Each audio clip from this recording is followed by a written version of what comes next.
boa noite a todos os internautas. Boa noite, boa tarde ou bom dia. Não sabemos que hora vocês irão assistir. Hoje nós estamos tendo um episódio especialíssimo no nosso podcast Conversar. Estamos tendo a honra, o prazer, o privilégio de contar com a presença de Carina Biagi e do empresário, o legendário empresário Luiz Lacerda Biagi, meu amigo querido. Fui funcionário dele, depois fomos sócios em algumas usinas, né? E uma pessoa que eu aprendi a admirar, um verdadeiro reitor de uma universidade de empresas na região de Ribeirão Preto, Sertãozinho. Vamos aprender muito aqui com as histórias empresariais, né? E que continua empresariando. Luiz, muito obrigado pela sua presença, uma honra para nós.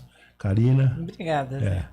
E a gente gosta de começar, se você puder fazer um mini Wikipedia, assim, uma mini biografia sua, um resumo, e a Carina também, depois a gente começa com a participação do meu querido muito amigo obrigado, viu? Luiz Goldstein. Muito agradecido, viu, Zé Márcio? Muito agradecido. Você é uma pessoa muito querida. Tive o prazer de você inspirar, vamos dizer, o livro que foi escrito, né? E que foi editado pela Fundação Getúlio Vargas e que tem o editorial seu no livro, na orelha do livro escrito. Agradeço pela muito. Nossa querida Doreto, né? Da Doreto, uma pessoa maravilhosa, especial.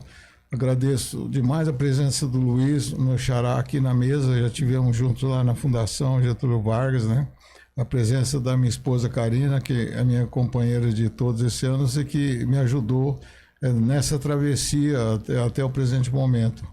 Nesses anos todos, vamos dizer, a gente trabalhou sempre na área de bens de capital durante aproximadamente 20 anos, depois trabalhamos um pouco na área do varejo, num conjunto de empresas que foram dirigidas pela Carine, franquias da Benetton, da Sidewalk, da Forum, da Triton, de várias áreas na área do varejo, também revendas de automóvel, concessões da Fiat, da General Motors, da Peugeot, e muito trabalho também na área agrícola, uma fazenda com a produção de vários produtos, de gado, de leite, e uma série de outros fatores. Então a gente vem nesses anos todos trabalhando intensamente e formando gente. Acho que a coisa mais importante foi o nosso trabalho de formação de pessoas, a Fundação Primeiro Mundo,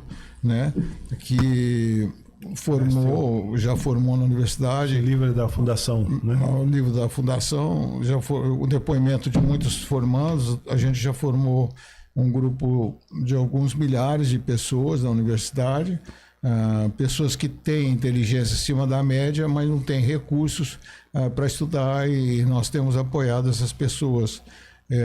Então, em síntese, vamos dizer, o trabalho que nós fizemos esse ano é esse. Esses anos foi esse. Luiz, você, além de um empresário exitoso e de uma pessoa extremamente generosa, você herdou dos teus ancestrais essa capacidade de realização e essa dimensão temporal. Vocês são longevos, né? A saudosa sua mãe, dona Edila Biagi, passou dos 100 anos, né? Passou dos 100 anos. Faz lembrar a mãe do Chico Buarque e faz lembrar a mãe do Caetano Veloso. As duas passaram dos 100. E se pudesse falar começando do teu avô, que chegou em 1888, né?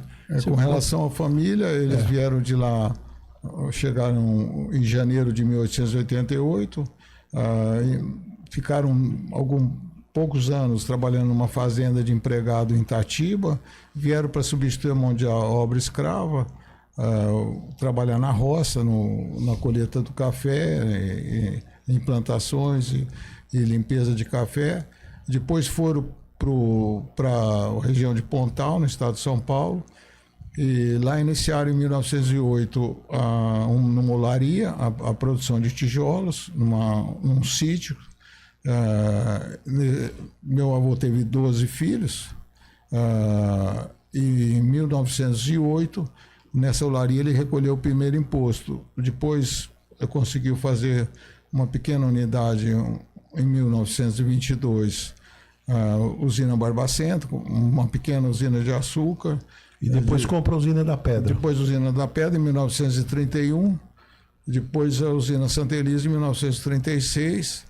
E depois meu pai fundou uma franquia de Coca-Cola, trouxe a Coca-Cola, foi um dos primeiros franqueados do Brasil. Hoje a franquia nossa é a mais antiga da América Latina, é a franquia mais antiga da América Latina, da família.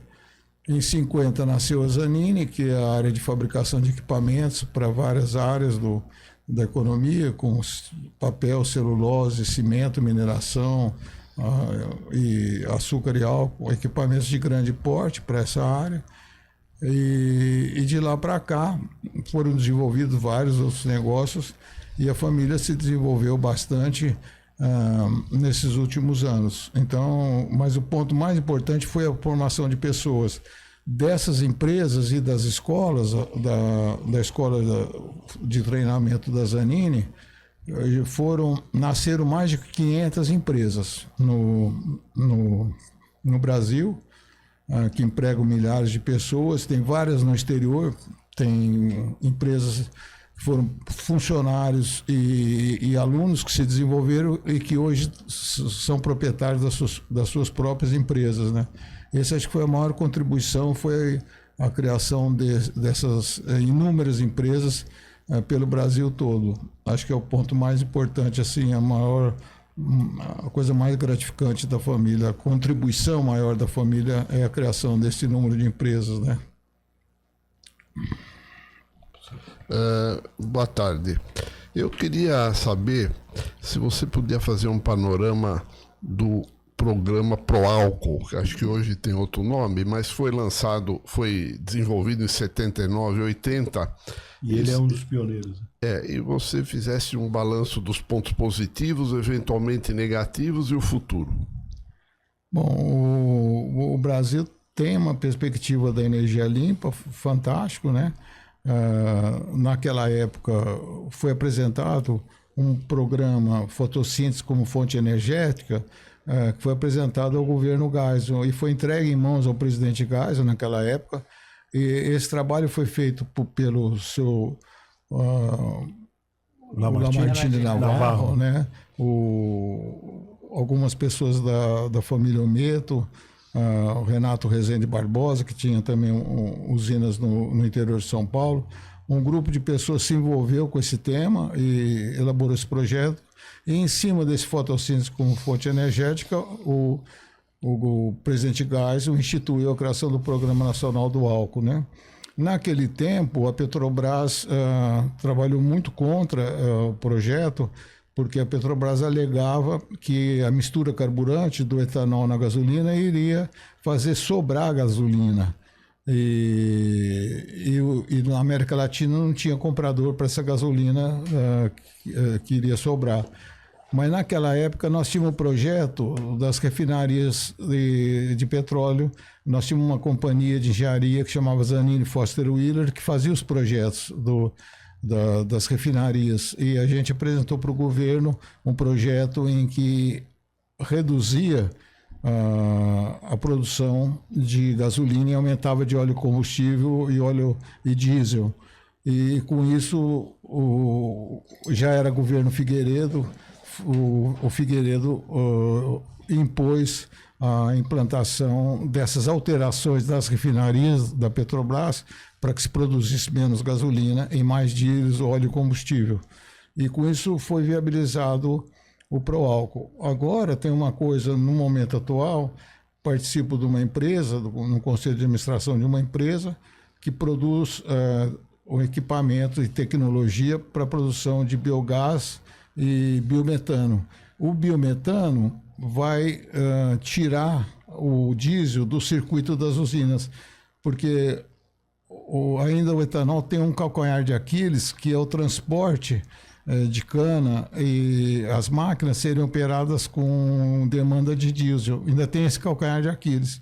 O biometano, que vai ser produzido a partir da vinhaça, Já temos alguns projetos implantados, e a Scania e a Volvo já estão fabricando os caminhões com motor acionados a biometano, vão substituir o diesel. Então, agora que nós vamos chegar finalmente num combustível totalmente limpo. Só agora é que nós vamos chegar num combustível que nós podemos dizer que é 100% limpo, né? E o etanol tem ajudado bastante, vamos dizer, o Brasil, principalmente nas grandes cidades, onde a poluição é bem menor. E agora, com a vinda da energia solar, e também isso vai realmente melhorar muito o Brasil, né? Com o investimento em energia solar, né? Que é muito importante, também é uma energia limpíssima, né? O que aconteceram com as usinas de açúcar em Alagoas, por exemplo, que algumas estão em situação difícil? Tem alguma peculiaridade diferente de São Paulo e Alagoas? Tem, muito. As condições de terra, a parte de topografia, Alagoas um pouco menos, vamos dizer, mas Pernambuco, por exemplo, tem a parte da topografia, é muito acidentável, então é muito difícil, é muito mais caro a produção de etanol e de açúcar. O estado de São Paulo, Paraná, Goiás, Mato Grosso, são estados muito mais favoráveis à produção. Por isso que muitos dos empresários de lá migraram para cá. Hoje, muitos dos empresários têm usinas aqui no Centro-Sul. Entendi. E no Centro-Oeste. Luiz, você é membro e uma das mais importantes figuras dessa família espetacular, família Biagi, né? E interessante que são duas famílias que impactaram a história empresarial brasileira, né? A família Ometo e a família Biagi, né? E depois as duas também tiveram atuação no setor de bens de capital, né? A Dedini, né? E a Zanini. Se você pudesse fazer um panorama geral assim dessas duas famílias, né? Que em alguns momentos se associaram, mas em geral sempre competiram, né? Competiram no setor de bens de capital, competiram no setor sucroalcooleiro, né? Se você pudesse. Vamos dizer, nesse setor existem um grande número de famílias, né? Um grande número de famílias, mesmo lá na nossa região. E antes dessas famílias virem, nós tivemos alguns precursores, como o caso da família Schmidt, né? Francisco Schmidt, que implantou a primeira usina de açúcar do estado de São Paulo, e ensinou muito dos imigrantes, que no caso eram nossas famílias, como a família Balbo, várias famílias, né? Muitos italianos, porque a imigração italiana foi enorme, né? Aprenderam lá com o Schmidt. Aprenderam lá com o Francisco Schmidt, que hoje, onde ele montou a usina, que começou a operar em 1906, essa usina aqui, até tem a fotografia aqui da... Vocês hoje, você, a Karina e a família, vocês fizeram um museu, né? Hoje nós fizemos um museu, lá o Museu da Cana, que é um museu que é aberto ao público, e todos os equipamentos originais são de 1886, estão todos lá os equipamentos originais, e hoje representa realmente um acervo muito importante e é de utilidade pública, né? Nós fizemos uma doação como uma área de 15 hectares de utilidade pública, né? Foi doado para o público, né? Então essas famílias, vamos dizer, muitas famílias ali da região se inspiraram nesses precursores, né? Nós tivemos assim uma felicidade, vamos dizer, de termos, vamos dizer, muita gente de grande valor no Nordeste, porque no Nordeste nós já tínhamos empresários que eram, eu sempre falo que se nós tivéssemos nobreza no Brasil, seria no Sul, né? Ou no Nordeste, né? A família Brenan, né? Por exemplo, né? São famílias que já, quando a nossa família chegou aqui, eles já tinham pessoas filhos, netos, que estudaram no exterior, né? Em Alagoas tinha o Carlos Liro, que já era formado no exterior. Em Pernambuco tinha o Ricardo Brenan, que já era formado no exterior, né? O Ceará, Edson Queiroz, né? Que são pessoas que tem parentesco grandes, com o Gereissati, né? Que é sogro do Gereissati. Grandes precursores que inspiraram muito, muito, muito a economia. Muita gente desconhece a importância, né, do Nordeste, né? Esses grandes grupos, Votorantim, todos esses grupos nasceram, né, lojas pernambucanas, né, esses grandes grupos vieram do Nordeste para cá, né? Começaram no Nordeste, né? Casa Pernambucana organizações Arthur Lundgren, né? Isso, exatamente. Organizações Arthur Lundgren. E Karina, como é que você conhece o Luiz? Conta um pouco da tua trajetória. Eu conheci o Luiz numa viagem de navio, era uma excursão que ia até Manaus, e durante a viagem, ele estava viajando com a irmã dele, mas como eles estavam sempre de mão dada, eu achava que eram namorados, então não... no último dia que eu fiquei sabendo que não era, e a gente depois... o Luiz já tinha mudado para São Paulo, porque ele estava fazendo cursinho, e nós saímos umas 2, 3 vezes, mas não deu certo. Um ano depois, nós fomos num show da Rita Pavone, quer dizer, eu fui com os amigos, ele foi... E eu ia mudar de casa, e telefone fixo demorava pra caramba, ia mudar o telefone, ia mudar tudo. E ele fez um tchau e falou que ia me ligar. E me ligou. Isso já se vão quase 60 anos. 60 então, desde então. Viva a Rita Pavone. Foram muitas coincidências, né? A Rita Pavone, que era uma legenda, né? Na época, um sucesso. Porque nós temos raízes muito diferentes e tudo, né? Então foi muita coincidência. Houveram, né? Houve muitas coincidências para... 60 anos juntos. Entre namoro e... Foram 3 anos de namoro, 2 de noivado, 54, 59. Começa a achar que essa união pode dar certo, né? Mas parece que sim, parece que sim. E que 2 características positivas e interessantes que você destacaria sobre o Luiz aqui? O Luiz é a abertura que ele tem, sabe? Porque o Luiz são vários mundos, né? O Luiz nunca foi uma bolha. Eu tenho bode de gente que é bolha, seja qual for. Então, o Luiz foi o primeiro namorado que tinha assunto de fato, porque os outros eram um assunto muito medíocre. Então, eu fui me encantando muito com o Luiz, muito pelo conteúdo dele, das coisas, de enxergar e tal. E ao longo de todos esses anos que a gente viveu junto, que sempre... Eu participei bastante das coisas do Luiz, com muito prazer, porque aprendi muito, não teve tédio, não tive um cotidiano tedioso, né? Então, a principal característica dele, as 2 principais, são essa abertura que ele tem de olhar e tal, e a generosidade. O Luiz é uma pessoa muito generosa, no sentido, sabe, de agregar, de fazer com que as pessoas que estão em volta prosperem, de empurrar as pessoas, sabe, de melhorar o entorno. É raro isso, é raro.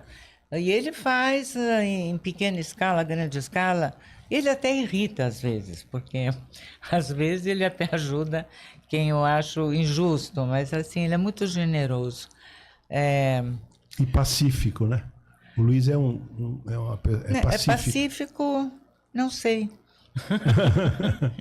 Não, o Luiz não é cordato. O Luiz é gentil, mas assim, se for uma coisa contundente que ele discorda, ele... É radical. É radical. Ele é radical em poucas coisas, né? Mas nos valores principais, assim, ele... e seja onde for, ele discute. Quer dizer, ele não é prudente, sabe? Ele... Eu tinha medo dele ser preso. Não, no governo. Então eu falei, se você for preso, eu levo cigarro para você. Porque ele falava... No governo militar, né? Exato. Ele é um bom político ou um mau político? Ele não seria bom político porque ele fala muito a verdade, você entendeu? Um bom político maneira, tal. Ele chega quase à imprudência, né? Entendi. Então, acho que política... Conta pra gente um pouco dessa história do ramo de franquias do varejo têxtil. Nós começamos... é porque eu acompanhava o Luiz em todas as coisas e tal, mas eu resolvi eu trabalhar. E aí eu me formei em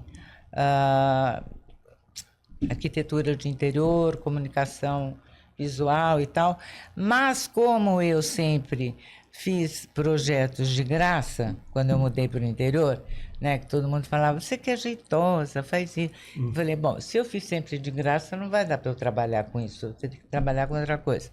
Então eu abri com umas amigas uma loja que seria uma mini das Luzinha, onde a gente representava várias marcas e confeccionava. Eu gostava porque eu criava bastante modelo, assim, era gostoso.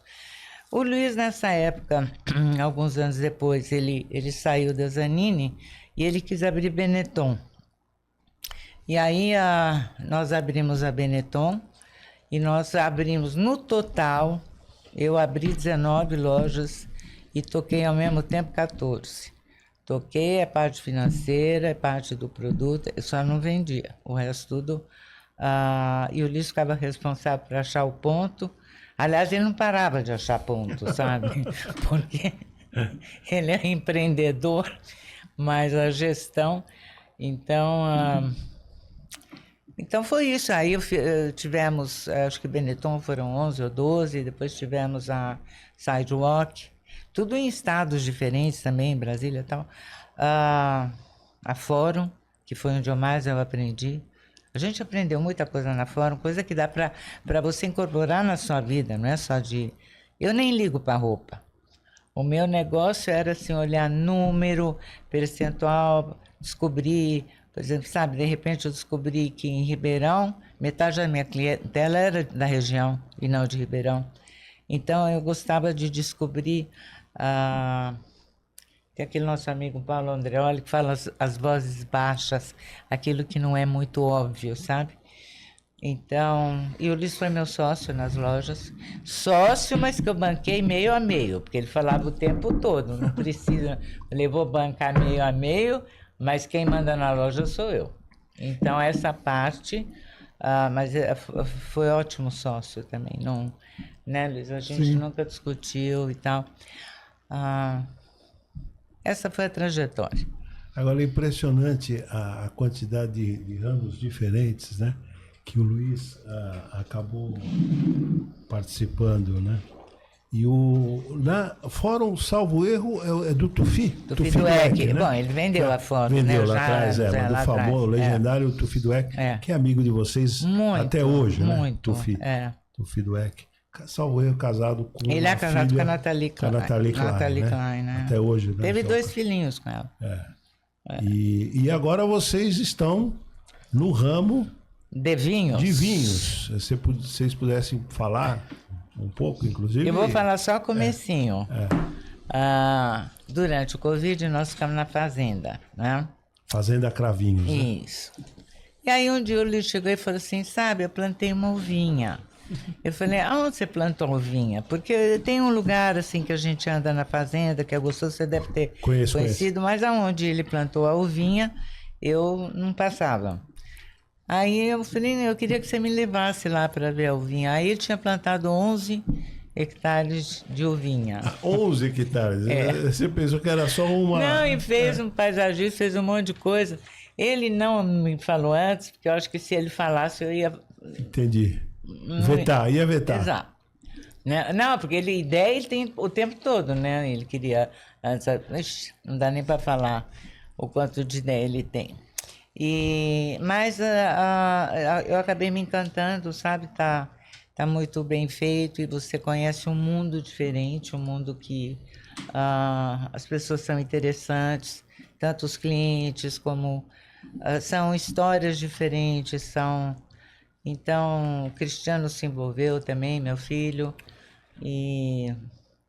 Então, esse foi o começo, quer dizer, o Luiz, que é o responsável realmente por essa iniciativa, e agora estamos colaborando, mas o começo todo foi ele que fez.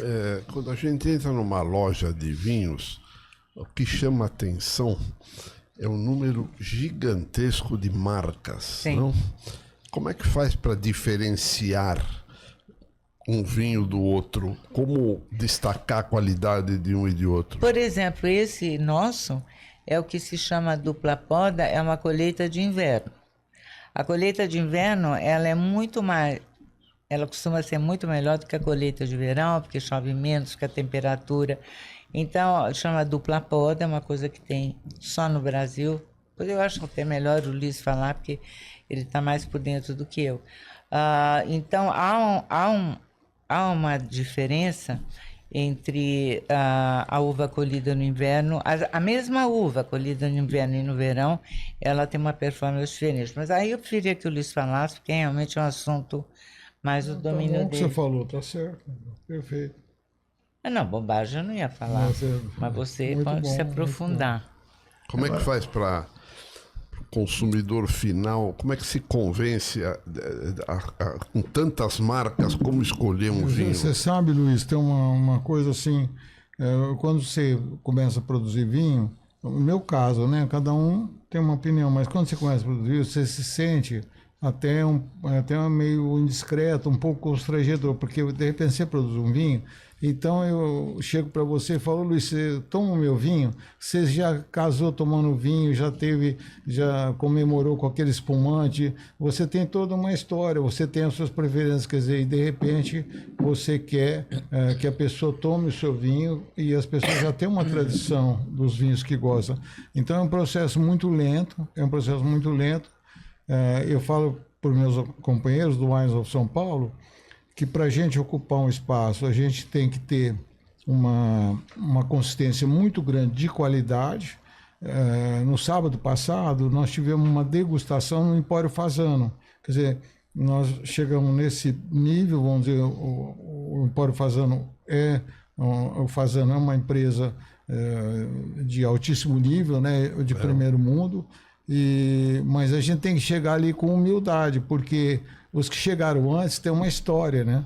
Então é preciso que as pessoas experimentem o vinho, constate que é de alta qualidade e aos poucos a gente consiga, vamos dizer, que elas assumam uma tradição. Eu sempre falo que para fazer esse projeto ser conhecido, trabalhando corretamente, tendo os vinhos adequados, eu acho que o período que demora é em torno de 20 anos. Eu acho que em torno de 20 anos para conseguir realmente ter uma consistência e ser merecedor, né, do reconhecimento do público, né? Entendi. Agora, Luiz, eu estou aqui revendo o teu currículo, né? É impressionante a quantidade de empresas que você criou, né? É impressionante. A KZ Turbinas, Cibrapar, a Debrasa, a Demol, Destilaria Batatais, a Destilaria Cachoeira, que aliás nós tivemos juntos lá no Mato Grosso, né? Juntos com o saudoso Pedro Stradiotti, né? Exatamente. Destilaria MB, Petroálcool, Racional Engenharia, você é junto com o Niltinho. Tem, né? coisas que, vamos dizer, que eu liderei e coisas que eu participei. Que você participou. A Reiki Zanini, a Repasse, distribuidora de títulos e valores. Eu estou lendo tudo isso daqui para ver a diversidade de setores, de né? atividades. Sermatec, Univale, Brasil Way, Memphis Veículos, Normandie Veículos, Santa Elisa Vale, e até, você esqueceu aqui que você que criou a Goiasa, Goiatuba Álcool, esse que hoje pertence à família, os italianos aqui. Não é por criação minha, quer dizer, eu ajudei eles a Não, mas você fazer que o a projeto. Concepção sua. Ajudei eles a fazer. Eu o lembro projeto, que a concepção é sua, junto com o Manezinho, o Mané da Rocha Freitas, né? Sim. E hoje ainda você participa de conselhos, né? participou e participa de mais 20 empresas. É impressionante. Acordos de tecnologia que você ajudou a realizar, né? Com a Atlas da Dinamarca, a AEG da Alemanha, a Costruzioni Genovese da Itália. É impressionante. A Farrell, né? A Farrell dos Estados Unidos, a Foster Wheeler, Italia Impianti, a Henke, que até hoje vocês têm, né? É impressionante, Luiz. É uma atividade empresarial, uma criatividade impactante, né? Se você pudesse falar um pouquinho desses acordos de tecnologia. Naquele tempo, quando a gente começou a trabalhar, nós estávamos muito atrasados na parte tecnológica. Quer dizer, nós não tínhamos ainda uma condição tecnológica que permitisse a gente ter realmente uma grande expansão. Então, a gente acabou fazendo acordos de tecnologia na Alemanha, com a Salzgitter, vários na Alemanha, com a Henke, com a KZ na Alemanha, com a Humboldt, que era essa parte de equipamentos para indústria de cimento e mineração, equipamentos para a indústria de cal. Na Holanda, com a Stork Wexpoor para cristalizadores contínuos, a Eschervis era para turbinas hidráulicas, a Foster Wheeler era para caldeiras, para grandes caldeiras, a Farrell dos Estados Unidos para grandes moedas. E toda essa lista grande, que são aqui umas 40 empresas, né? Da Itália, Dinamarca, África do Sul, Bélgica, França, Espanha, Estados Unidos, Itália, Argentina, toda essa lista que está aqui nesse documento, né? Propiciou que as usinas fossem modernizadas, que houvesse uma modernização. Essa modernização caminhou para alta eficiência, produtividade. Quer dizer, hoje o Brasil, muitas empresas novas que nasceram da Zanini, que saíram da Zanini, levaram esse conhecimento. Quer dizer, nós nunca... Só teve um caso que nós acionamos um roubo de projeto, mas a maioria das empresas, de pessoas que saíram da Zanini e levaram os projetos, nós nunca acionamos as pessoas. Nunca acionamos. Então, muitas empresas começaram a produzir aquilo que a Zanini produzia, né? E isso... Me ocorre falar, uma Caldema veio de vocês, né? Muitas empresas nasceram com pessoas, né? No caso da Caldema, o senhor Ettore Zanini era o nosso sócio, e quando ele vendeu a participação dele, ele fez a Caldema. O senhor Ettore Zanini, que era uma pessoa altamente capacitada e deu uma grande contribuição para o crescimento da Zanini, né? Ele ajudava meu pai já lá atrás, e meu pai um dia perguntou: podemos colocar o seu nome? Seu nome é eufônico, seu nome é bonito, podemos colocar teu sobrenome no negócio? Ele autorizou a colocar o sobrenome dele, né? Seu Ettore Zanini. Então, eu acho que o Brasil tem muito disso, né? Quer dizer, o Brasil tem muitos empresários, né? No Brasil o Brasil é o único país do mundo hoje que é autossuficiente na produção industrial. Quer dizer, o único país que que ainda é considerado emergente, que é autossuficiente. Quer dizer, no Brasil você monta um turnkey, uma fábrica de cimento, você monta uma unidade de papel, você monta uma central termoelétrica, com todos os equipamentos fabricados no Brasil, sem importar o equipamento. O Brasil é o único caso... Uma indústria de motores elétricos, como a WEG, por exemplo. A WEG hoje é líder mundial. Né? A WEG hoje é uma empresa... Então, o Brasil é o único caso do mundo, fora dos países envolvidos, que tem essa condição. E isso realmente é um motivo... Quando a gente se formou, a gente queria substituir as importações. Hoje ninguém liga para isso. Mas a gente tinha esse desejo de substituir, de ser independente tecnologicamente. A gente tinha isso na cabeça. Isso motivou muito a gente, né? Você não depender do exterior, né? E o Brasil, se tiver a possibilidade de ser bem direcionado, o Brasil realmente pode se tornar uma potência no mundo industrial também, né? No mundo agrícola ele já é, mas no mundo industrial faltaria um pouco de apoio, né, do governo, não foi nunca uma coisa muito olhada. São pessoas líderes, como, por exemplo, você vê aqui o seu, por exemplo, um exemplo, o seu Clóvis Tramontina, a Tramontina. Se você vê a Tramontina, a qualidade do que a Tramontina fabrica no Brasil é espetacular. Quer dizer, poucas empresas no mundo fabricam tem a qualidade que tem a Tramontina, né? Então, no Brasil tem empresários, aqui tem um outro empresário, por exemplo, o Henrique Prata, que construiu... do hospital, né? Do Hospital do Câncer. Ele construiu uma rede de hospitais, né? Que vem gente do mundo todo hoje para se tratar no Hospital de Bahia. Então, no Brasil tem muita iniciativa com muitos grandes personagens, né? E isso é um motivo de orgulho. São tantos, né? No Brasil que... É bom, inclusive, Luiz, você citar isso, porque esse é um podcast, um canal de conversas com economistas e intelectuais, né? Você é economista de formação, você fez economia no Mackenzie, né?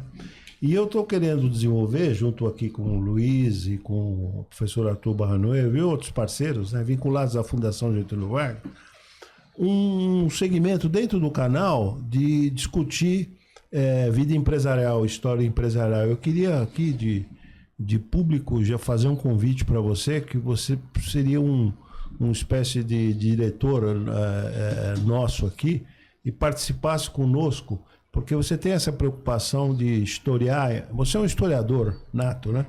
História empresarial, que você participasse conosco, indicasse, vamos entrevistar fulano, vamos discutir setores interessantes do setor agrícola, do setor industrial, enfim, que você participasse conosco, você virar sócio aqui do nosso canal, nessa discussão de história empresarial, né?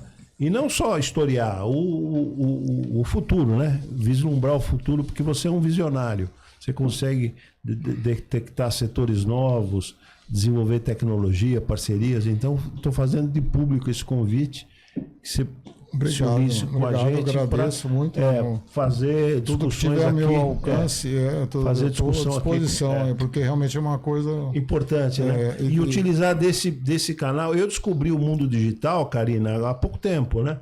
É impressionante. Uma coisa é você dar aula para 40, 35 alunos, outra coisa no mundo digital.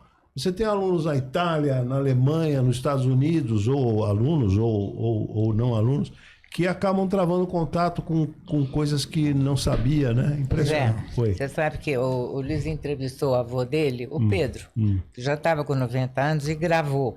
Eu vi, maravilhoso. Aí ele perguntou: Nono, você acha o mundo melhor ou pior do que quando você era jovem? Que geralmente a pessoa mais velha sempre acha melhor. Ele falou: o mundo não é bom nem ruim, está disponível. E hoje está cada vez mais disponível. Cada vez mais disponível. Esse Pedro, para os internautas de gerações mais novas, que vai dar nome ao edifício que vocês construíram na Avenida Paulista, edifício Pedro Biagio, né? Você podia até falar um pouquinho dessa... Você fala em algum dos depoimentos, né? Você brinca, diz, olha, uns caipiras que vieram do interior e para mostrar a importância e a riqueza, demos certo, construíram um prédio na Avenida Paulista. É emblemático isso, né? Bacana. É emblemático, com certeza é emblemático. Mas você estava falando, sabe, né, Márcio, da expansão disso, né? No momento que você está falando, me veio na cabeça aquelas pessoas que querem impedir isso, né? Me veio você falando isso dessa magnitude, me veio a gente não tem como, né? A gente vive um momento, né, de grande apreensão com relação a isso, né? É verdade. Porque a possibilidade de você da verdade ser difundida através dos meios de comunicação, democratizar a informação, é maravilhoso. É o que vai salvar o mundo das contradições, né? Das guerras, dos problemas, né? Sempre falando isso, mexeu comigo, assim, meu pensamento. Não, mas você tem toda a razão. Porque a gente pode ampliar, né? E meu avô sempre falava que para a gente não colocar o nome em nada, porque se você coloca o teu nome, se você for muito capaz, você vai obscurecer os que vêm depois, ofuscar os que vêm depois. E se você for incapaz, você vai prejudicar. Então, nós nunca colocamos nome em nada. Mas quando a gente comprou, eu comprei esse terreno aqui... Você acabou de dar o exemplo, teu pai dizendo, olha, Ettore, posso usar o teu nome? O teu pai podia pôr o nome dele, né? Você acabou de... Né, meu tio colocou o nome da BIA, Indústria Brasileira de Aparelhos Dentários, um tio meu, tio Da Valdir, Biatlante. da Biatlante, né? Colocou o nome, por quê? Nunca para não colocar. Mas quando foi... Eu tive a oportunidade de comprar o terreno, que era do Bamerindos, já fazia sede aqui na Paulista e tinha esse terreno, no número 460. E eu tive essa. E desistiram. Aí eu fui em Curitiba e eles venderam para nós o terreno.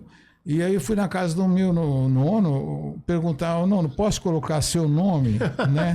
Ele falou: vou pensar. Eu falei, é importante, porque é uma homenagem, né? Sim. E o prédio não vai prejudicar ninguém, o prédio não vai ser bom nem ruim, né? O prédio é uma homenagem, é teu nome, né? Ele falou, mas eu vou pensar. Aí, depois de umas 2 semanas, ele falou uma frase que me impressionou. Eu fui na casa dele para pegar a resposta e ele falou, Luiz, na avenida mais importante da América Latina, eu vou aceitar. Que maravilha. Que maravilha. Ele teve essa expressão, na avenida mais importante da América Latina. Aquilo ficou, né? E a construtora de vocês que construiu, a Racional que construiu. Foi a Racional que construiu, exatamente, o edifício. Então, naquele tempo, nós éramos 4 sócios, né? Meus 2 cunhados e meu irmão. Nós éramos 4 sócios da Racional. Foi também uma experiência muito impressionante, os 15 anos, mais ou menos, que a gente permaneceu também na consultora. Foi uma coisa também impressionante, muito interessante. Eu queria perguntar uma coisa sobre, aproveitando essa menção a nomes, Biagi, Zanini, me causa uma certa impressão a desenvoltura que teve o Rubens Ometo, que é sócio da Cosan, da Raizen, da Shell e 5% da Vale do Rio Doce. Você pode fazer algum comentário? Falar sobre ele? Então, a gente trata ele de Binho, né? A gente trata ele... O apelido dele é Binho, né? Binho.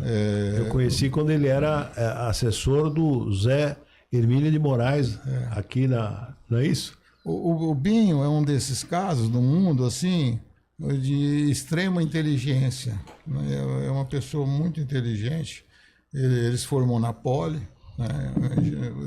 Se formou já com destaque e trabalhou no Grupo Votorantim. Então, ele aprendeu, já mocinho, ele trabalhava no Grupo Votorantim e ele já foi diretor financeiro, mocinho, do Grupo Votorantim naquele tempo, de todos os ícones, né? O Grupo Votorantim é um grupo realmente extraordinário, né? É uma família muito bem estruturada, né? É um dos grandes empresários do Brasil, né? E ele foi se desenvolvendo e ele era o braço direito do senhor Orlando Ometo, que o tio dele era dono da usina da Barra, que era a maior usina do estado de São Paulo, a usina mais importante do estado de São Paulo. E ele, num certo momento, começou a trabalhar com o senhor Orlando Ometo. O senhor Orlando Ometo também, até uma curiosidade, o senhor Orlando Ometo tinha uma empresa que chamava Táxi Aéreo Marília. É o fundador da TAM, né? E quem era o piloto era o Rolim. Ele não era, o Rolim era piloto da Táxi Aéreo Marília, que era do Orlando Ometo. Do senhor Orlando Ometo, né? Então, o Binho também se envolveu nesse processo de gestão da Táxi Aéreo Marília. Então, ele foi gradativamente, depois começou na usina Costa Pinto, lá em Piracicaba, e o Binho, assim, ele foi criando uma série de possibilidades realmente fora do normal. Por exemplo, teve um momento que ele, até outro dia perguntei isso para ele fez um financiamento, fundo perpétuo. Eu nem sabia o que era fundo perpétuo, né? Quer dizer, ele fez um financiamento, o fundo perpétuo você não precisa pagar nunca. O principal você não precisa pagar nunca. Eu nem sabia que existia fundo perpétuo, né? E até esses dias eu perguntei, Binho, como é que foi? Onde que tem? Tem ainda esse fundo perpétuo, que a gente está precisando fazer um investimento, né? Você só paga o juro. E se for um contrato de 100 anos de prazo, e só paga o juro. Então, ele encontrou todas as saídas possíveis e imaginárias, né? E foi desenvolvendo. E hoje fez a associação, comprou a ESSO, depois fez a associação com a Shell, né? E hoje é uma das 5 empresas, uma das 5 maiores do Brasil. Uma das 5 maior grupo do Brasil. E vocês se dão bem? Ele é muito inteligente. Vocês se dão bem? Porque eu sempre trabalhei em vendas, né? Em vendas, você tem que ficar na sala de espera, esperar as pessoas, ter paciência, né? E quando você trabalha em vendas, você não se dá bem com todo mundo, né? Não é? Você tem que se dar bem com todo mundo, né? Mas vocês, em algum momento, competiram feio, né? Assim, tivemos competição, que eu digo... competição. Na compra da Vale do Rosário, por exemplo. Nós tivemos um momento de expansão, quer dizer, a Cosan começou a se expandir muito e uma das oportunidades que ela tinha era fazer uma oferta para Vale do Rosário. Para Vale do Rosário, né, naquela época. E nós também fizemos uma oferta e acabamos ficando com a usina. Criamos Santa Elisa Vale. A Santa Elisa Vale, que foi capa da Exame, quando a Exame era Exame, né? A empresa do ano, eu lembro disso. Foi eleita a empresa do ano, foi. Santa Elisa Vale, não é as melhores e maiores, era a capa, a empresa do ano, lembra disso, Luiz? Foi sim, foi. Aliás, você... Eu admiro muito esses empresários, porque o Brasil, se você for olhar, todas essas grandes empresas, como uma CSN, né? As construtoras que tem aqui em São Paulo, né? Que são impressionantes, né? A qualidade, o tamanho das construtoras, né? Quer dizer, você pensa assim, a cidade de São Paulo tem um PIB maior que o Chile. Quer dizer, a cidade de São Paulo gera mais riqueza do que vários países do mundo. Quer dizer, assim... Impressionante. Não é? Impressionante. Então, realmente, assim, a iniciativa empresarial é uma coisa extraordinária, né, no Brasil, né? Você vê todos esses grupos, Sadia, né, o BR Foods, né? Todos esses grupos brasileiros são... Hoje o Brasil tem vários grupos que são maiores do mundo. O JIF, né? O JIF dos irmãos Joesley e Wesley empregam quase 300 mil pessoas do mundo, né? No mundo. É impressionante. 300 mil pessoas? Não, é impressionante. E são os maiores produtores, exportadores de proteína animal no mundo, né? Mundo, é impressionante. Não, a parte do gado, a parte da carne, né? Quer dizer, a parte os criadores, os frigoríficos em geral, né? É impressionante. Você vai no supermercado, tem tido muita imigração de cubano para cá, no Brasil, e venezuelanos e muitos cubanos que vêm ilegalmente, né? E nós ajudamos a regularizar algumas pessoas, né? Para ajudar, né? Porque o Brasil vai precisar muito dessa mão de obra, né? De Chile, de cubanos e venezuelanos. Vai ajudar muito o Brasil, né? E a gente fica impressionado. Quando eles recebem algum parente, o primeiro lugar que eles levam, tanto os venezuelanos como os cubanos, é para visitar o supermercado, para ver a fartura. A visita principal que eles fazem não é no museu, não é na praça, não é no cinema, é para olhar a fartura que tem no supermercado. Eu não sabia disso. Interessante. Eu tive esse contato, assim, fiquei impressionado, assim, passa a tarde toda no supermercado para ver essa imensidão de alternativas, porque nós temos tudo aqui no Brasil, né? Tudo. É impressionante. Eu queria fazer mais uma pergunta sobre uma figura lendária que não é da minha geração, já morreu, e que você explicasse a formatação jurídica da Copersucar e do Jorge Volney Atala. Jorge Volney. Eu me lembro que ele é presidente da Cruz Vermelha, um hospital na Avenida Moreira Guimarães. Era uma figura polêmica. Você podia falar alguma coisa sobre a cooperativa e ele, o Jorge? A Copersucar, vamos dizer, ela foi criada por um grupo de usinas, né? O meu pai era uma dessas pessoas que fundou a Copersucar e vários outros, né? Mas era uma coisa pequena. E depois e sempre foi dirigida por algum membro de usinas. Naquela época tinha ele chamava doutor, né? Doutor Hermínio Meto, que é da usina São João, aqui de Araras. Eram pessoas legendárias que tinham um conselho, que esses senhores eram que tocavam o negócio.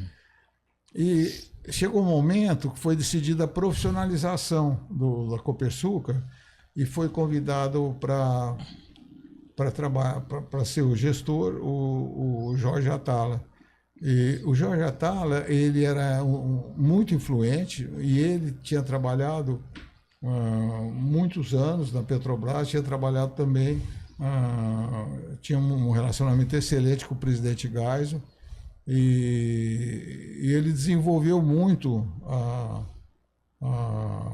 Com o Geisel e com o Sigeac Weck, né? Lembra? Sim, o Sigeac Weck, também, que foi um excelente gestor, uma pessoa excelente da Petrobras.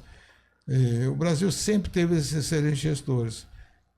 Num certo momento, vamos dizer, teve uma ruptura na Copersucar, porque uns empresários apoiavam a gestão e outros empresários queriam mudar a gestão. Questão de orientação. Então teve um momento... Aí teu pai criou, junto com outros usineiros, criou uma outra entidade. Outra entidade que eu esqueci o nome agora. Nós saímos Coopereste, e também foi a Cristal Serve. Cristal Serve. Criou a Cristal Serve. Um grupo de usinas que descortavam, queriam ir para um outro tipo de gestão, para um outro tipo de objetivos, de intenções. Então houve uma ruptura, né? Hoje a Copersucar é uma líder mundial, é a maior empresa do mundo nessa área de açúcar. É a maior empresa do mundo hoje nessa área de açúcar. Quer dizer, a cooperativa ela era montada para que unidos os cooperados, por exemplo, pudessem exportar com mais eficiência, obter melhores preços. O objetivo era esse. O objetivo é isso. Profissionalizar, né? Profissionalizar e dar uma dimensão, né? Dar uma somar todo mundo. Ter a parte de exportação, ter os depósitos em Santos, ter a parte de embarque, né? Ter até unidades próprias. Naquele tempo, a cooperativa montou uma refinaria no exterior, nos Estados Unidos, também montou uma subsidiária nos Estados Unidos. Então, o objetivo era esse, era fortalecer o setor no Brasil. O setor sucroalcooleiro nunca foi muito forte. Nos últimos anos, se fortaleceu profundamente. Mas se você pegar a história assim, sempre foi um setor que trabalhou com bastante dificuldade. Sofrida. E sofreu um baque grande agora no governo da Dilma, né? Impressionante, muito com a tutela, né? A tutela. E grandes grupos empresariais que entraram nesse segmento de vocês, por isso que eu acho que vocês são verdadeiros heróis, né? Sofreram muito, né? Estou lembrando aqui da Odebrecht, que teve usinas, né? E se perderam, né? O próprio Henri Philippe Reichstuhl, né? Criou a Brenco, lembra desse projeto? Lembro. 10 usinas junto com o fundo americano. É verdade que o fundo, com a crise de 2007, 2008, o fundo americano quebrou, né? E aí o Reichstuhl ficou sozinho, né?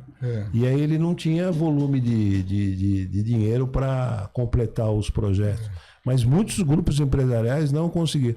Eu respeito demais vocês, os Biagi, o Zometo, que é um setor que gera muita riqueza, mas é um setor difícil, o setor sucroalcooleiro, né? Não é bem- Tem algumas usinas que são modelos. No ano passado, a usina que foi eleita a usina mais eficiente foi a usina São Martinho, que é da família Ometo, foi eleita mais eficiente do Brasil.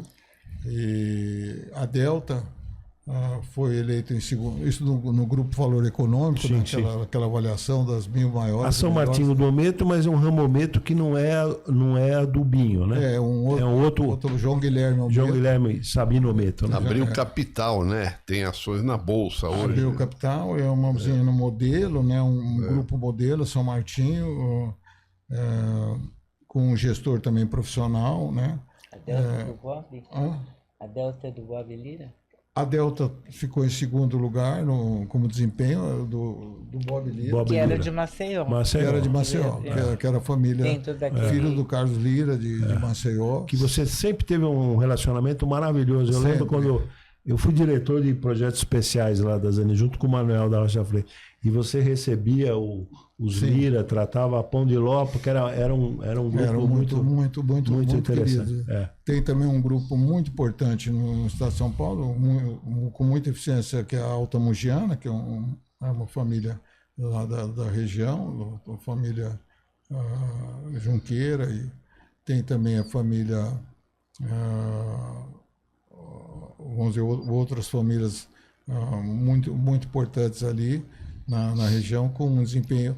Tem também a usina São Manuel, que é aqui perto, que é um exemplo também de operação de um empresário que chama Carlos Dinucci. São usinas muito eficientes que atingiram um nível realmente espetacular. E os próprios Balbo também, né? Sim. Interessante, né? Família Muito. Os Balbo estão ali também em Minas Gerais hoje, né? É uma unidade no geral que é um exemplo de eficiência, cresceram muito, ampliaram muito. Então, você vê, tem uma pleiade de empresários no Brasil, em todas as áreas, né, que você pega, né?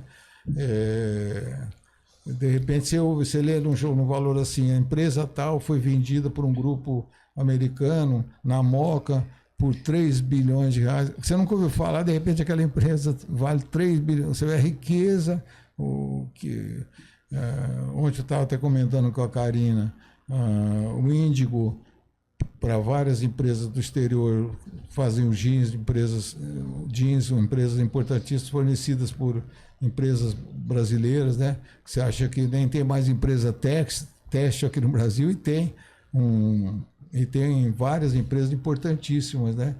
Então, realmente, o Brasil... A família Steinbrück ainda continua no setor de índigo, né? Ou não mais? Acho que não mais no Brasil, mas é um grande produtor. Eu não sei se é na Argentina ou algo. Estão com eles ainda. Estão com eles. A Vicunha, chama a Vicunha. Grupo Vicunha, que é a origem É a origem da família Steinbrück. Uma outra coisa que impressiona nos últimos 10 anos é a quantidade de subsidiárias que as empresas brasileiras têm no exterior.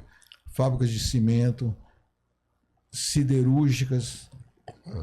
Impressionante. No Canadá, nos Estados Unidos, um monte de empresas importantíssimas que hoje pertencem a grupos brasileiros, que não existia isso, né? É verdade.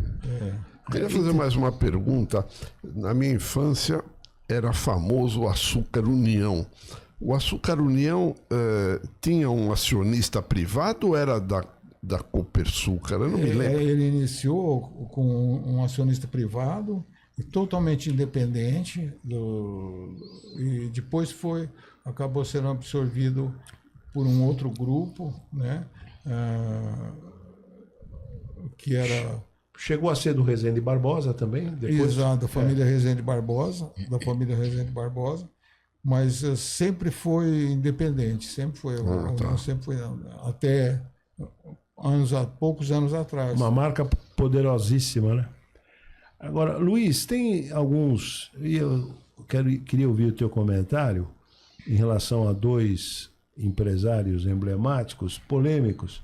Mas eu falei 2, mas eu vou falar só de um, para a gente aproveitar e fazer perguntas diferentes. Mas em relação ao Eike Batista, né?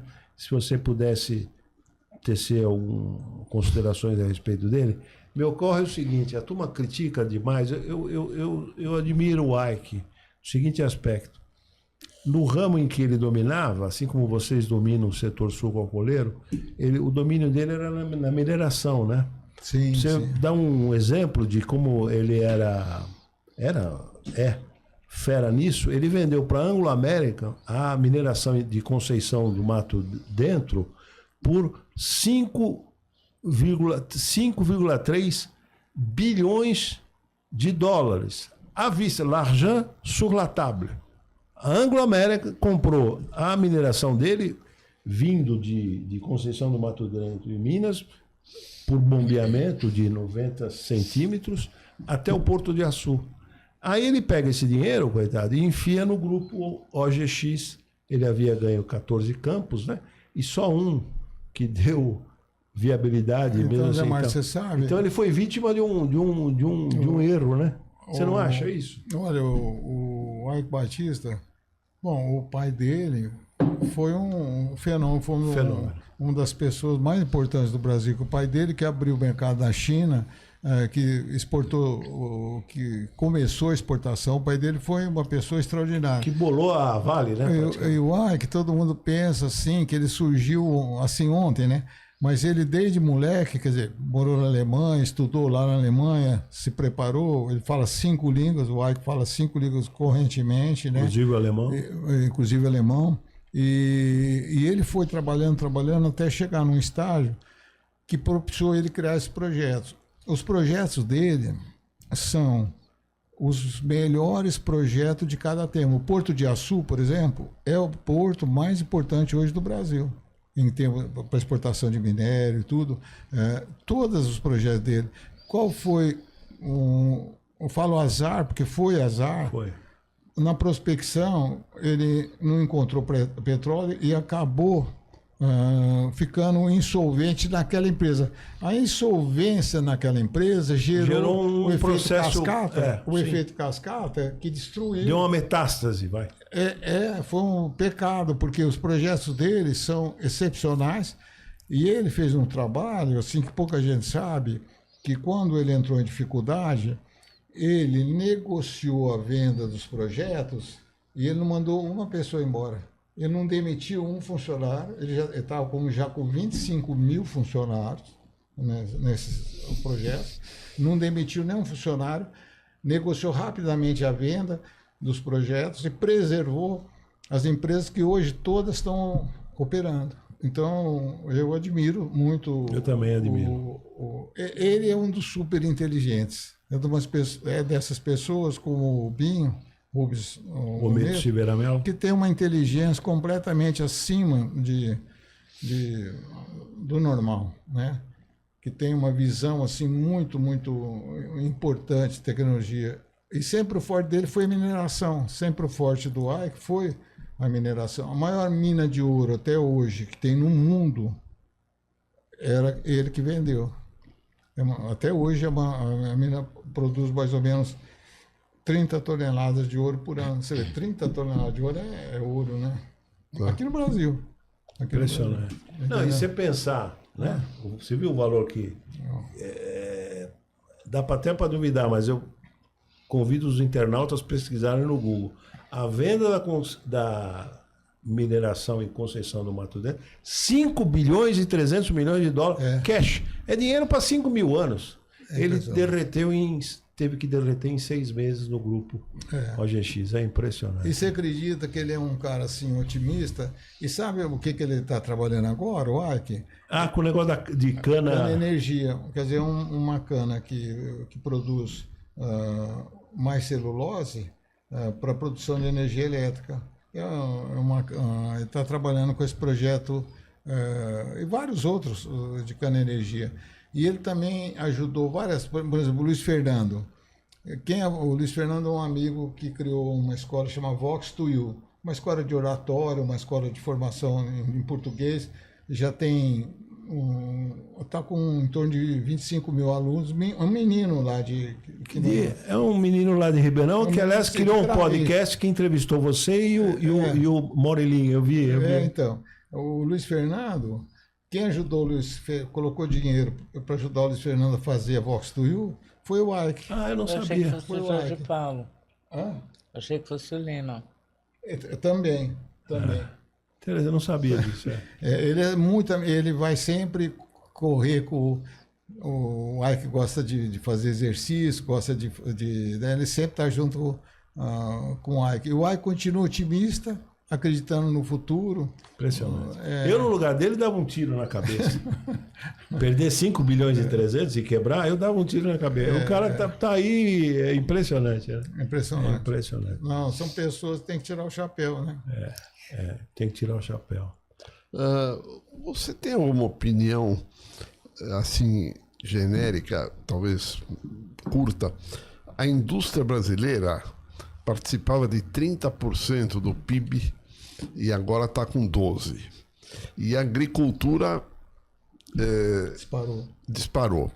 E os industriais, no geral, se queixam de que o dinheiro para a agricultura é mais barato e para a indústria é mais caro. Você acha que isso procede? Assim? Procede. A parte, se você vê os financiamentos da parte agrícola, são até muitas vezes subsidiados, até muitas vezes os juros subsidiados. Você vê, o Brasil está numa escalada de aumento de juros. Por exemplo, esse juro que é cobrado no Brasil, que se tornou, a partir desse último aumento, o maior juro do Brasil. Você pensa que o Brasil tem o maior juro hoje do mundo, né? Dificulta totalmente a vida da indústria. Quer dizer, e os impostos são impressionantes. Por exemplo, para fazer vinho. Fica perto. Para fazer vinho, só o ICM é 25%. O ICM do vinho é totalmente inviável, né? Realmente não existe nenhum trabalho eficiente com relação à indústria. Quer dizer, os governos brasileiros nunca levaram em consideração a indústria brasileira. Que eu saiba, nunca houve... vamos dizer, agora o vice-presidente, sendo aqui de São Paulo, está até fazendo um trabalho a favor da indústria. Tem que ser dito isso. Está até se empenhando. Mas a indústria brasileira nunca teve um apoio do governo brasileiro. O Brasil nunca achou uma coisa importante a indústria brasileira. É um pecado isso, né? É um pecado. Você vê, nós temos uma Embraer, por exemplo, né? Que é um símbolo, né? Mas você vê, de repente, que o governo apoiou a Boeing para comprar a própria Embraer e o Conselho que decidiram não fazer o negócio, os próprios gestores e acionistas, né? Mas o governo, tudo que ele puder empurrar para fora, vender... E a Embraer até ganhou agora uma ação, né? Ganhou. Indenizatória pela não... Da Boeing, ganhou uma ação indenizatória. Porque a Boeing, em alguns aspectos, agiu de má fé, né? Porque o interesse da Boeing maior era incorporar a parte bélica, né? Quer dizer, o Brasil tem uma parte de construção bélica hoje, que também é o único país do mundo que produz armamento, fora de 4.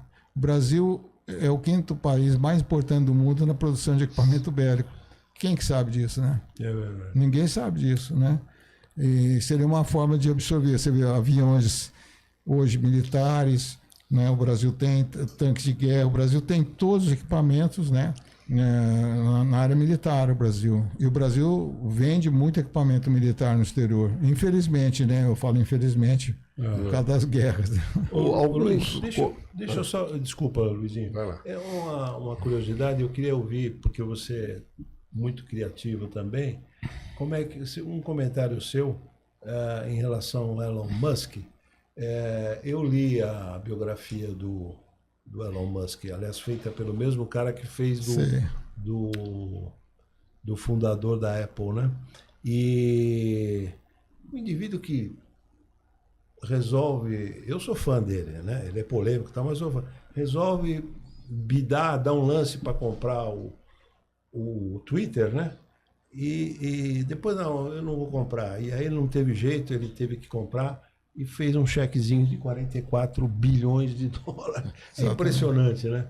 Como é que Como é que você vê um cara como o Elon Musk? Então, o Elon Musk é um desses fenômenos, como o Ike, né? Como essas pessoas, esses É um empresários. ponto fora da curva, né? Porque o Elon Musk, com 17 anos, ele foi fazer com o pai dele uma viagem para os Estados Unidos. Eles foram passear, ele nunca tinha ido nos Estados Unidos, porque ele nasceu na África do Sul. E ele foi passear nos Estados Unidos e ele falou pro pai dele: eu quero viver o resto da minha vida aqui. Ele não é americano. Não começa daí, né? E aí ele não conseguiu, por não ter visto, ele não conseguiu estudar nos Estados Unidos, ele foi estudar no Canadá. Ele estudou no Canadá e depois ele foi para os Estados Unidos e conseguiu regularizar a vida dele lá, né? E já com 22 anos, ele já desenvolveu um sistema de cartão de crédito, de cobrança, que ele vendeu por algo em torno de 350 milhões de dólares. O PayPal, né? O PayPal, ele vendeu por 350 milhões de dólares. Ali foi o primeiro dinheiro que ele ganhou. E o carro, né, vamos dizer, a Tesla, o projeto que ele fez da Tesla é um ovo de Colombo, que nunca ninguém tinha. Você pensa que hoje a Tesla tem um valor, um business value que é maior do que a maioria das marcas, das marcas famosas, Ford, Chrysler, maior que essas empresas hoje, né? Um cara começou do zero, né? E ele fez um sistema, o carro com um sistema de bateria completamente inovador, que é o chassi do carro é o sistema de bateria, e uma série de outras inovações, né? Então é realmente uma inteligência completamente fora da curva, né? Fora da curva. E além de tudo, é uma pessoa que tem senso de humor, né? Porque isso também é raro, né? Não é que tem senso de humor e que está ajudando muito. Você vê esses satélites, né? Starlink, né? A Starlink a qualidade, Space. as qualidades do sinal não tem comparação com nenhum outros. Por exemplo, na fazenda é todo Starlink na fazenda. Todo E funciona direitinho. é perfeito. O sinal não tem negócio de cair o sinal, não existe isso, né? Porque vem do satélite direto, né? Sim, A pujança da agricultura é acreditada à criação nos governos militares da Embrapa. Você acha que realmente a Embrapa fez a diferença? A Embrapa e no Brasil a Epamig, por exemplo, essa nova tecnologia de dupla poda que nós estamos usando começou da Embrapa, depois foi para a Epamig em Minas, né? Você vê, nós somos o único país do mundo que está usando esse processo, que está gerando uma qualidade que praticamente inesperada, né? Uma tecnologia criada no Brasil, 100% criada no Brasil. É um divisor de águas total. A Embrapa talvez uma das entidades mais importantes da história do Brasil. A Embrapa é impressionante. Bom, nós estamos caminhando para o fim. O Luizinho está me fazendo sinal aí que temos 4 minutos. Eu queria reiterar o convite, Luiz, e te convidar para você ser o nosso parceiro aqui dessas entrevistas de história vai ser um empresarial. Prazer muito grande. Que você estivesse presente com a gente, e não só isso, indicasse: olha, Zé Márcio, eu acho que deveríamos entrevistar um empresário X, Y, Z, e que você estivesse conosco aqui, tá certo? Porque você tem você é um empresário criativo, você tem toda essa história, mas você também eu queria fazer um pedido para vocês. Pois não. Eu queria fazer um pedido para vocês, não sei se dá para ele ver aqui. Dá para ele ver. Queria deixar esse livro para vocês lerem.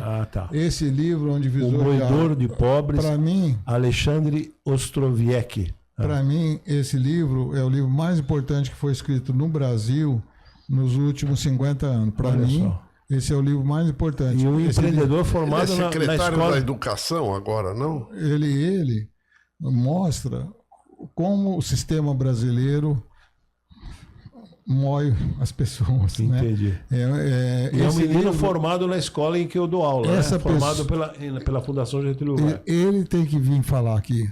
Vamos trazer. Essa pessoa...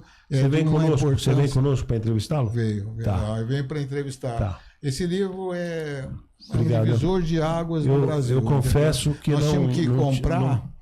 Nós tínhamos que comprar. Eu comprei 300 e pouco, já dei todos, né? Mas eu tenho que comprar 10 mil, 15 mil, 20 mil. Vamos trazê-lo. Entregar para todo mundo na porta do cinema, tudo isso. Você entra em contato com ele e já convida, tá? É a nossa próxima entrevista, tá bom? Muito bom. Eu queria agradecer muito o convite. Luiz. Queria agradecer muito a Karina. Nossa, Karina. Imagina, não tem nada para agradecer. Muito a Eu Karina fico impressionada com a sua memória, Zé Márcio. Com a minha? Você é um arquivo, assim, Não, mas por que você está falando isso? Eu não... Porque, assim, você é muito preciso em nomes. Mas sabe o que acontece? Eu tenho que explorar. Como eu não tenho, eu tenho 10% da inteligência do Luiz. Coitado. Então eu tenho que me agarrar na memória, porque senão eu capoto, né? Olha, uma alegria, uma honra. Eu tenho uma admiração por vocês sabem disso. Trabalhei para vocês, né? Fui modestamente sócio do Luiz em 2 empreendimentos.